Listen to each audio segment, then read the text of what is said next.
அனைவருக்கும் வணக்கம். இன்னைக்கு என்ன வீடியோல பார்க்க போறீங்கன்னா ஒரு ஸ்நாக்ஸ் ஐட்டம் தான். ஈவினிங் ஸ்நாக்ஸ் செய்யலான்னு இருக்கேன். பாத்தீங்கன்னா இது சாப்பிட்றதுக்கு சூப்பரா இருக்குங்க. அவ்வளோ டேஸ்டா இருக்கும். சோயா வச்சுதான் நாம இப்போ வடை மாதிரியோ இல்ல போண்டா மாதிரியோ எதுனாலும் நம்ம செஞ்சுக்கலாம்.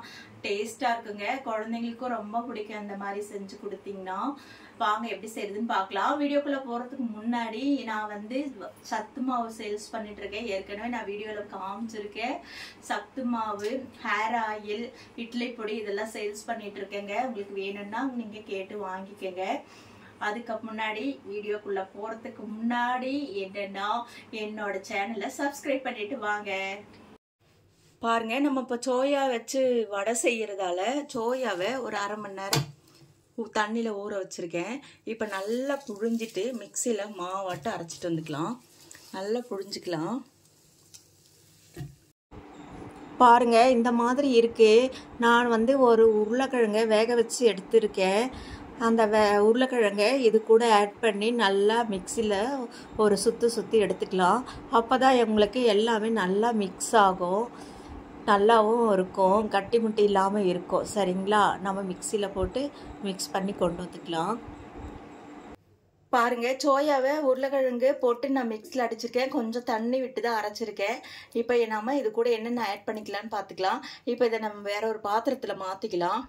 இப்போ பாருங்க, வேற பாத்திரத்தில் மாற்றிருக்கேன். இப்போ கருவேப்பிலை, மல்லித்தழை, புதினா இருந்தாலும் போட்டுக்கோங்க.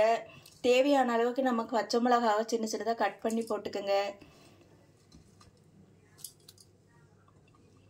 அப்புறம் ஆனியன் பாருங்க, ரெண்டு பெரிய ஓரளவுக்கு மலை வெங்காயம், அதாவது பெரிய வெங்காயத்தை நான் கட் பண்ணி வச்சிருக்கேன். நல்லா சின்னதாக அதையும் போட்டுக்கோங்க. இஞ்சி இருந்ததுனால இஞ்சி கூட கொஞ்சம் கட் பண்ணி போட்டுக்கலாம். நான் இஞ்சி போடலை, இஞ்சி வேண்டான்ட்டு.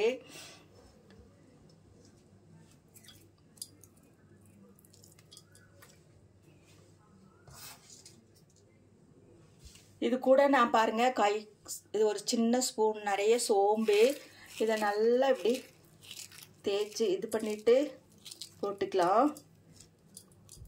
நல்லா மணமாக இருக்கும், சுவையாக இருக்கும்.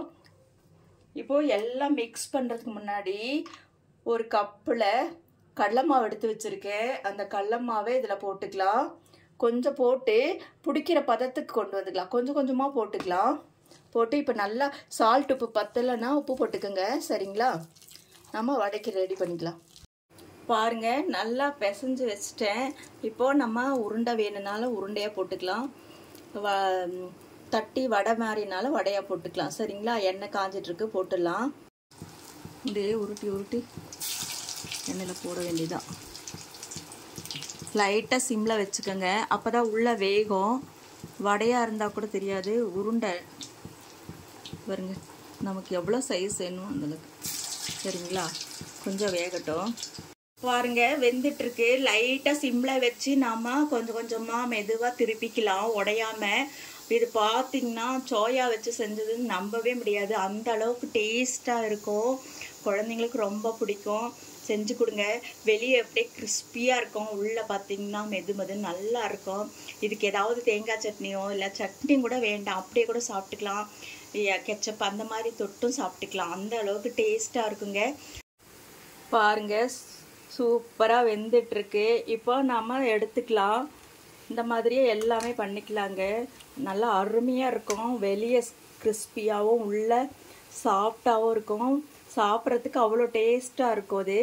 இப்போ நம்ம எடுத்து பரிமாறிக்கலாம். பாருங்க, சூப்பராக நம்ம சோயா வச்சு நம்ம போண்டா பண்ணியாச்சு. உருளைக்கிழங்கும் கடலமாவும் கலந்துருக்குது. அதனால இன்னும் நல்லா டேஸ்ட் கொடுக்கும், மொறுன்னு இருக்கும். இந்த வீடியோ உங்களுக்கு பிடிச்சிருக்குன்னு நினைக்கிறேன். இப்போ பார்த்துருப்பீங்க நீங்கள் எப்படி செய்யறது. சிம்பிள் தாங்க, சீக்கிரம் செஞ்சிடலாம். சோயா நம்ம வீட்டில் எப்பவுமே இருக்கும். நம்ம பிரியாணிகெல்லாம் போகிறதுக்காக வாங்கி வச்சுருப்போம். குழந்தைங்க வந்தாங்கன்னா டக்குன்னு ஊற வச்சு செஞ்சு கொடுத்துடலாம். டேஸ்ட்டாகவும் இருக்கும். இந்த வீடியோ உங்களுக்கு பிடிச்சிருக்குன்னு நினைக்கிறேன். பிடிச்சிருந்தா லைக் பண்ணுங்கள், ஷேர் பண்ணுங்கள். அப்படியே என்னோட சேனலை சப்ஸ்கிரைப் பண்ணுங்கள். பாய்.